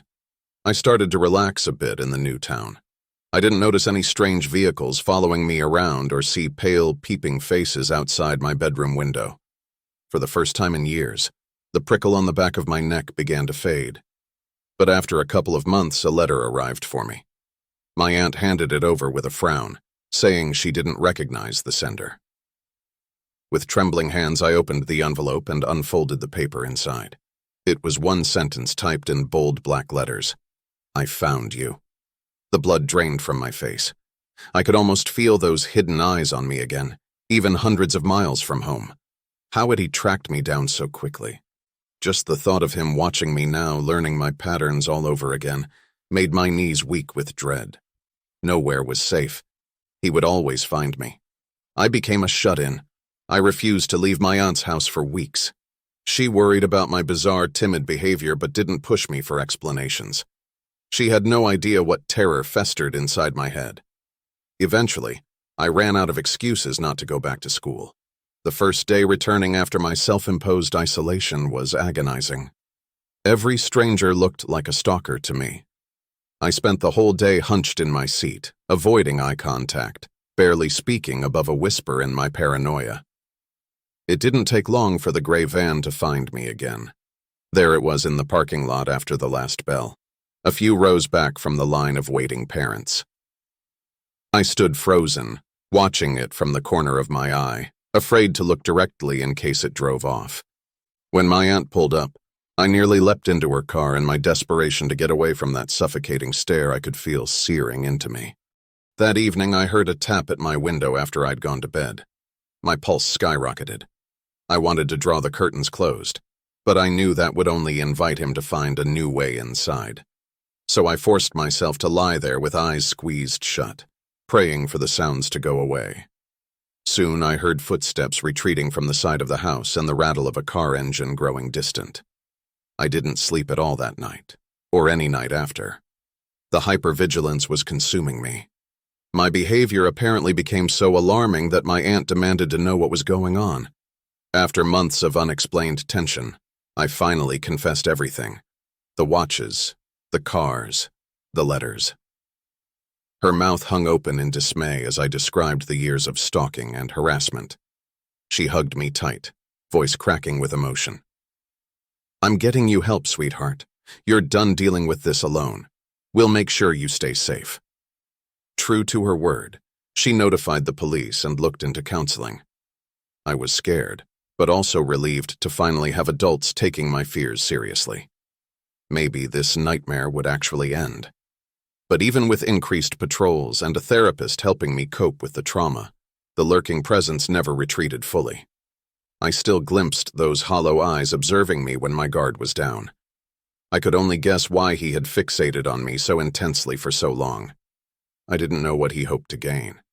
The police eventually forced him to scale back the more overt stalking with the letters and break-ins. But he still hovered at the edges of my awareness, unwilling to relinquish his twisted hold on me entirely. I realized all I could do was try to deny him power by living my life as normally as possible, in spite of the specter lurking in my psyche. My aunt wanted to get a restraining order, but since we never identified the man, it was useless. He was a ghost who hid in the cracks of my daily routine. An invisible predator. He knew how to keep just far enough away that I couldn't make a solid case against him. So I aimed to leave it all behind someday. As soon as I turned 18, I would go away to college in some new town where hopefully even he couldn't follow. I just had to make it through these last few months. With graduation approaching, I allowed myself a flicker of hope about starting fresh as a legal adult. I could get an apartment unknown to anyone from my old life. Maybe even change my name. The watches would stop. The late-night tapping at my window would become a distant memory. I dreamt of the freedom constantly, a shining beacon getting me through the days under his lingering gaze. On the last day of high school, I left the building in high spirits. I inhaled the sweet late spring air, taking in the blooming flowers and trees that signaled change was near. I was so lost in my thoughts that I almost didn't notice the gray van until it pulled up right beside me at the curb. My breath caught in my throat. It had never parked this close before. I stood frozen like a deer in headlights, waiting for the vehicle to drive off as usual. But it just idled there silently beside me, the windows as opaque as ever. As my heart pounded, I noticed the back door slowly creak open. Taking a few terrified steps backward, I saw a massive figure step out from the van. He unfolded himself with deliberate menace, well over 6 feet tall. A black ski mask completely obscured his face. Before I could even think to run, he lunged forward and grabbed me in an iron grip. I only had time to release one short cry before a gloved hand clamped over my nose and mouth, cutting it off. Though I thrashed with all my strength, I was no match for him as he dragged me toward that gaping van door. Distant voices called out, but nobody intervened in time. He whipped my body inside like a rag doll, slamming the door shut behind us. The interior was completely empty, the windows blacked out from the inside too. I screamed and sobbed, pleading for my life, but the monster said nothing. As the vehicle started moving, icy horror washed over me. He had caught me at last, and I knew I would not escape. The stalking nightmare that dominated my adolescence had reached its grim culmination. Wherever we were headed, my gut told me I would not be coming back. But why now, just when my freedom was so close? After a decade watching me from the shadows, what changed? What did he stand to gain from kidnapping me that endless surveillance hadn't already granted? The strangest part is, I don't actually remember anything after that point. Everything goes blank from the moment the van doors slammed shut. The next thing I knew, I was opening my eyes in a sterile white room. A hospital. My parents sat crying next to the bed, gripping my hands like they would never let me go again. Confused, I tried to sit up and ask what happened, but a piercing agony in my head made me collapse back onto the pillow with a cry. It took me weeks to recover enough for the full story to emerge. There had been no black van or kidnapping at all. The doctors said I had suffered an extremely severe and complex migraine with loss of vision, hallucinations, and psychosis. I had been found wandering in the road, bleeding from accidentally smashing my head into a tree in my delusional state. The blood loss and neurological trauma combined to make me experience those vivid stalking visions as reality. In truth, I had spent my life crippled by severe mental illness, not watched by some predator. It was a horrifying realization. The doctors warned I would likely struggle with paranoia and vivid hallucinations for life due to permanent brain damage caused by untreated migraines. My prognosis was bleak, but I refused to let it consume me this time. I had to rebuild and reclaim my own narrative. The visions still haunt me, even after years of therapy and medications to keep the migraines under control. I may never fully defeat the lurking shadows only I can see, but I won't surrender all my days in fear to the Watcher again. Wherever my mind goes, I alone control the power it holds over me.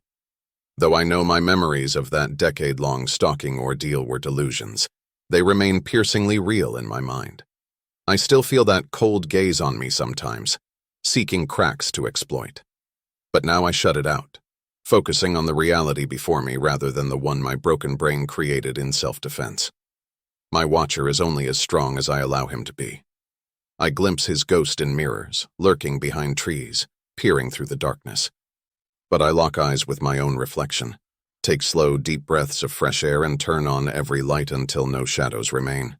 The truth is that I see only what I let myself see, and I am finally ready to open my eyes. The haunted forest. The first time I saw the ghostly figure, I was 11 years old. My family had gone camping deep in the woods to get away from the stress of the city. I remember it was a misty morning when we drove down the long, winding dirt road to the campsite, feeling like we were traveling to the end of the world. We set up camp under the towering pines and went about our first day swimming in the nearby creek, telling stories around the fire and exploring the woods. That night, as I lay in our tent, I peered out the mesh window at the moon-bathed forest. A prickle on the back of my neck made me sit up and look closer. Through the trees, I saw a pale form drifting among the shadows.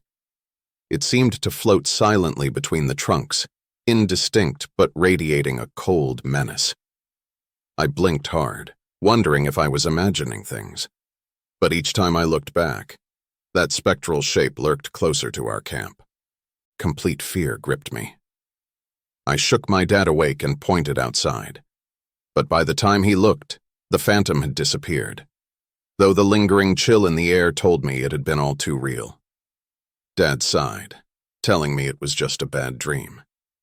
But I barely slept that night, watching the tent flap for any sign of an intruder. The next day I tried to convince myself it had been a figment of my overactive imagination. But that evening, as we roasted marshmallows around the crackling fire, I saw it again.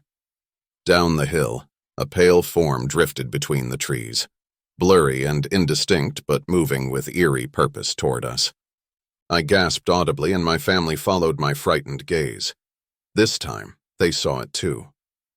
We huddled together, mesmerized by dread, as the apparition approached silently.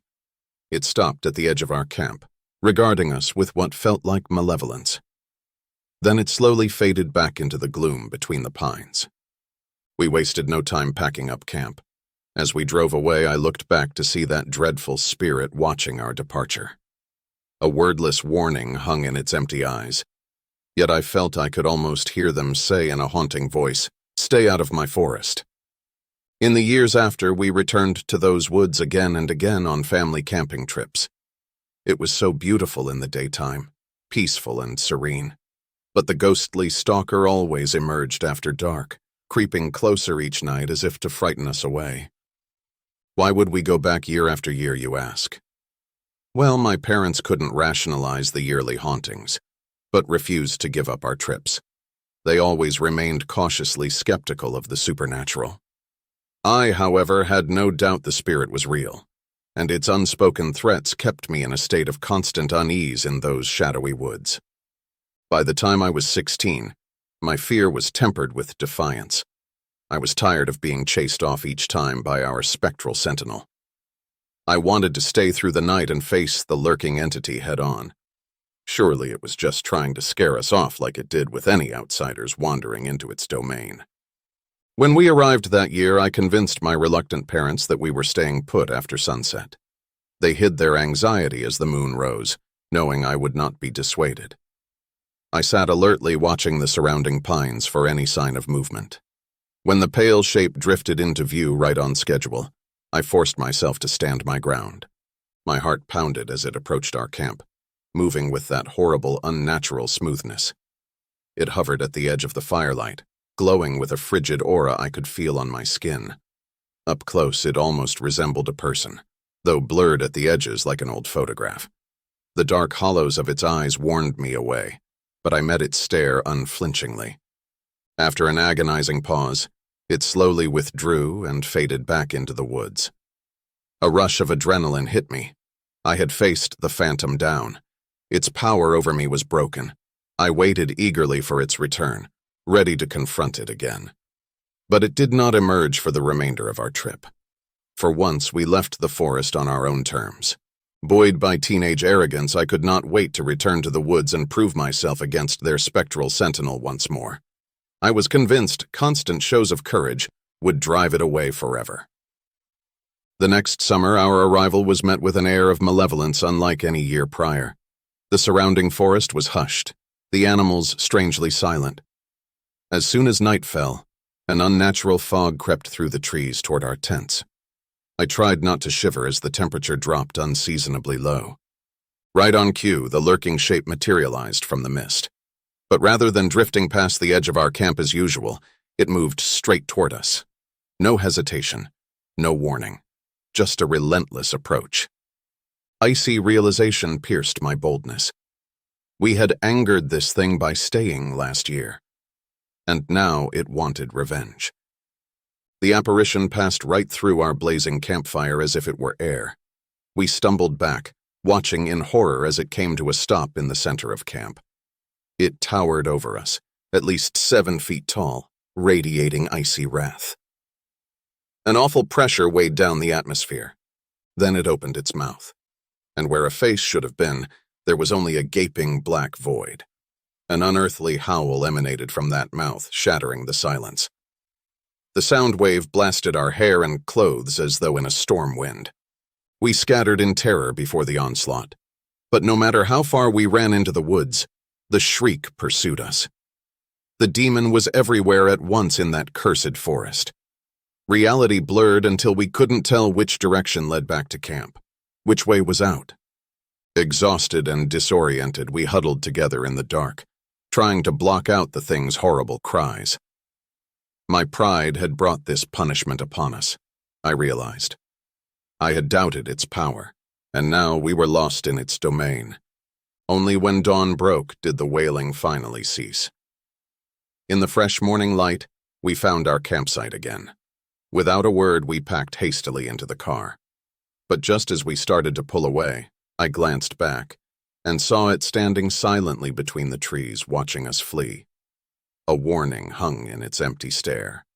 I would never let you leave if I did not permit it. In the years since, I've searched for answers about the entity that claimed those woods. A few local legends spoke of evil spirits that have haunted the forest for centuries, driving off any who encroached on their territory. Accounts of similar encounters only deepen the mystery. My family has never camped there again. It's been over a decade now, but I still have nightmares of that awful shape pursuing me through the mist while its unearthly cries echo all around. No matter how fast I run in those dreams, I can feel its cold presence right on my heels. Part of me knows I should let it go. We all escaped with our lives. But I can't shake the memory of its hollow eyes staring from the trees as we fled, silently warning me that it is only allowing us to leave.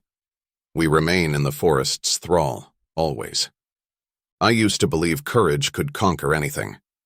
Now I understand there are some evils in this world beyond the reach of mortal defiance. Ancient elemental forces that only the foolish provoke. We can but hope to pass unseen through their domain. In those timeless woods we are only visitors, and it is a watchful guardian determined to keep its secrets. We must find the wisdom to leave them undisturbed, lest we awaken that which lies dreaming in the shadows. We have to accept that there are some paths not meant for man to tread. If you're enjoying these spine-tingling tales and want to dive even deeper into the world of suspense and horror, don't forget to hit the subscribe button. By subscribing, you'll be the first to hear our latest eerie stories and embark on thrilling audio journeys with us. Don't miss out on a single shiver or chill. Subscribe now and become part of our ever-growing community of horror enthusiasts.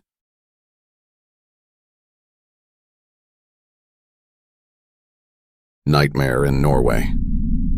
In the heart of the Norwegian wilderness, a group of American campers embarked on a picturesque hike, their spirits high and hearts brimming with excitement. The sun bathed the landscape in a warm golden glow as they trekked through the majestic forests and meandering streams. The group consisted of 4 friends.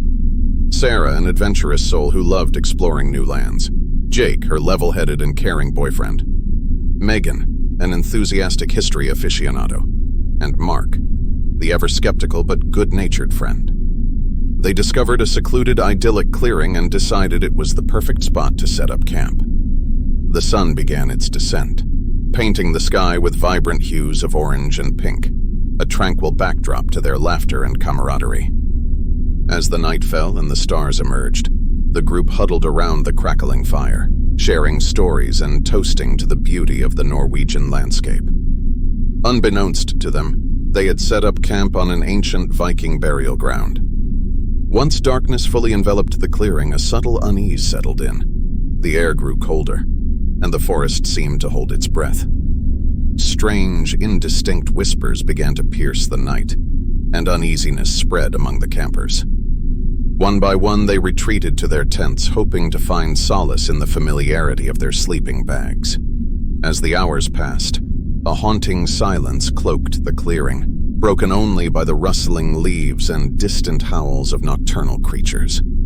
As the night grew darker and the whispers of the forest intensified, Megan found herself restless inside her tent. She decided to take a short walk to clear her mind and enjoy the serenity of the moonlit forest. She wandered away from the campsite, guided only by the soft glow of the moon. The forest seemed both enchanting and eerie, with the ancient gravestones adding an element of mystery to the surroundings. Unbeknownst to Megan, the ancient spirits of Viking warriors had awakened, disturbed by the presence of the campers on their resting place. The malevolent ghosts, fueled by anger and vengeance, sought to punish those who had invaded their sacred burial ground. As Megan explored, she began to sense an unsettling presence.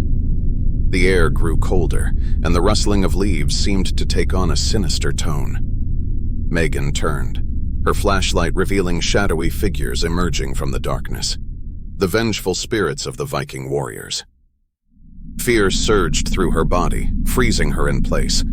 The spirits closed in, their eyes glowing with an otherworldly light. Megan's attempts to escape were futile, her path blocked by an ethereal force. The spirits raised their spectral axes and surrounded her, their ghastly visages twisted with rage. Megan's screams pierced the night as the ghosts struck, the brutality of their assault tearing through her. The echoes of her agony reached her friends at the campsite, sending shivers down their spines and plunging them into a nightmare they could never have anticipated. Sarah awoke to a scream, her heart racing. She unzipped her tent, and in the pale moonlight, she glimpsed Megan's tent a few yards away.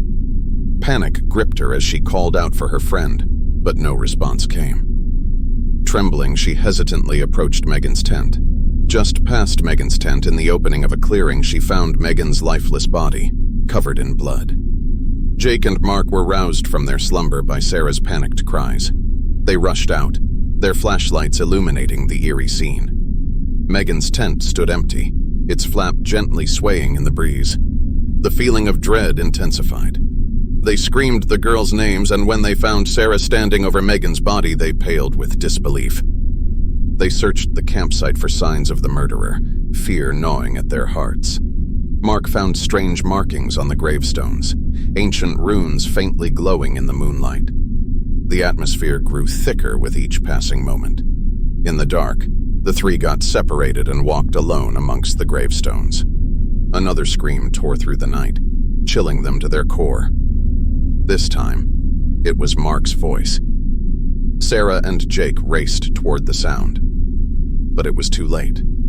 Mark was gone, leaving behind only a scene of unfathomable horror. As the night grew darker, Jake was determined to protect Sarah and himself from the malevolent force that lurked in the shadows, whatever or whoever it was. He clutched a flashlight tightly in one hand and a makeshift weapon in the other, vowing to keep them safe. In a desperate attempt to gather their thoughts and plan their next move, Jake suggested they retreat to their tent and stay alert. Sarah reluctantly agreed, her eyes filled with fear and uncertainty. As they huddled inside their tent, Jake heard a faint rustling outside. He cautiously unzipped the tent, peering into the darkness. He saw a glimpse of movement, and his heart raced as he stepped out to investigate. Sarah's desperate whispers urged him to be careful, but he pressed on, determined to confront the source of the disturbance. As he ventured further into the chilling night, his flashlight revealed eerie shadows dancing among the gravestones. Suddenly, the ground gave way beneath him, revealing a hidden pit. Jake tumbled into the hole, landing with a bone-jarring thud. Disoriented and injured, he struggled to rise, only to realize that he was now trapped. In the moonlit pit, the vengeful spirits closed in. Their ghastly figures materialized, surrounding Jake with an unnerving silence. He fought to free himself, but his injuries weakened him.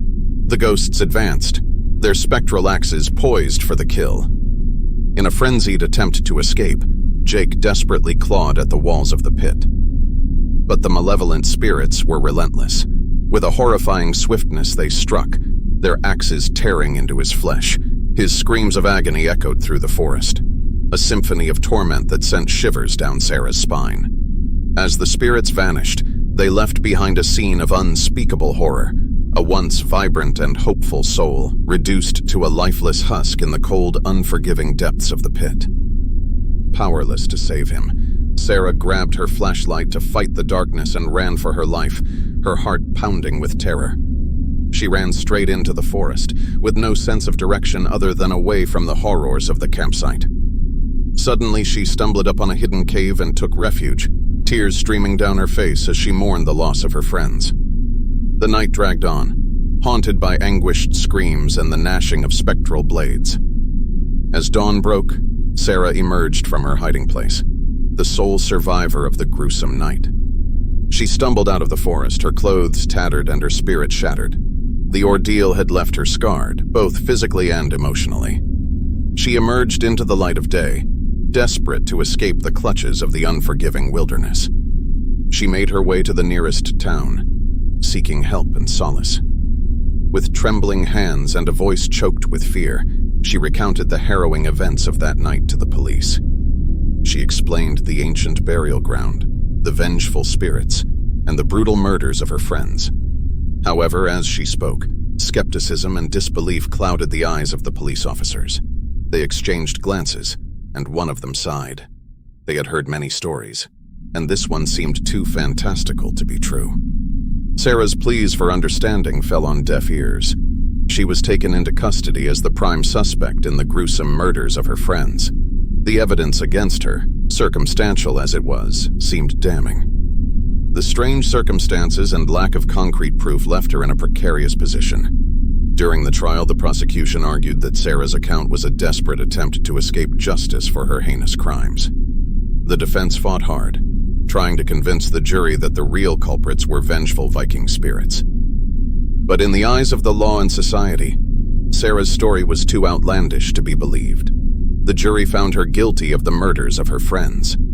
She was sentenced to life in prison, her cries of innocence echoing in a deafening silence.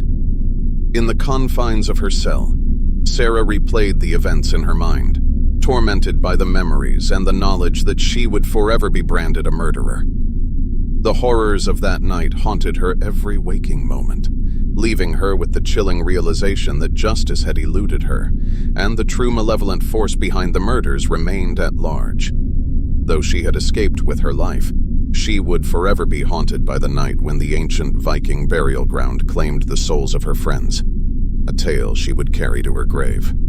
The haunting of little Lily. Once upon a time, in a small, forgotten town, there stood a house alone and abandoned.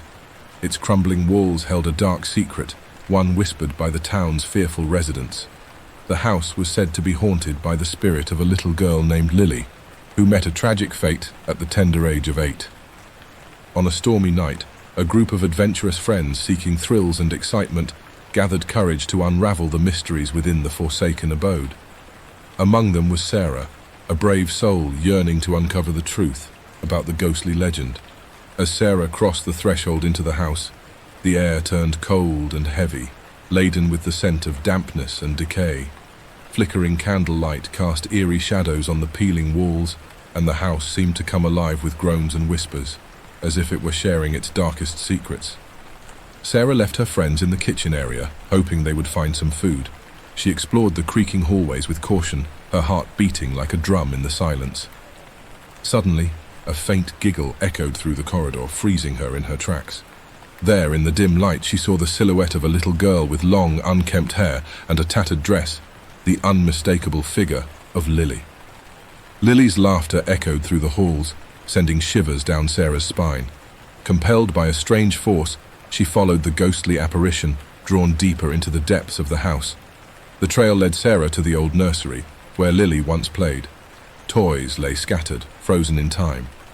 As she gazed at the broken dolls and dusty teddy bears, the room grew colder. In the midst of the chilling atmosphere, the ghostly presence of Lily materialized before her, her hollow eyes staring into Sarah's soul. The air thickened with a sense of sorrow and despair. Summoning her courage, Sarah softly spoke. "Lily, why do you haunt this place?" The spirit began to speak, recounting a tragic tale of a childhood cut short, a life ended too soon. "I lost my way in the storm one fateful night. I was frightened and lost in the darkness. I never made it home," Lily explained, her voice tinged with sorrow. Tears welled in Sarah's eyes as she listened to Lily's tale of sorrow and longing. "I wander this house, waiting for my family to return. The pain of being alone consumes me, and I long for their embrace," Lily continued. Sarah's heart ached with compassion for Lily, and she vowed to help her find peace. "I promise, Lily, we will find a way to reunite you with your family and release you from this torment." With newfound determination, Sarah set out to uncover the truth and bring closure to the restless spirit of little Lily. The haunting of the house had only just begun. Sarah delved further into the grim tale, her desire to help Lily intensifying with each passing moment. As she listened to the spirit's account, she learned of the stormy night that changed Lily's life forever. Lily's family had been caught in a vicious storm while traveling home. The weather turned treacherous, the wind howling with a ferocity that matched Lily's fear. In the confusion and chaos, Lily got separated from her family, lost in the darkness. Stranded and disoriented, she sought refuge in the woods near the house. Tragically, she succumbed to the elements, never to be reunited with her family.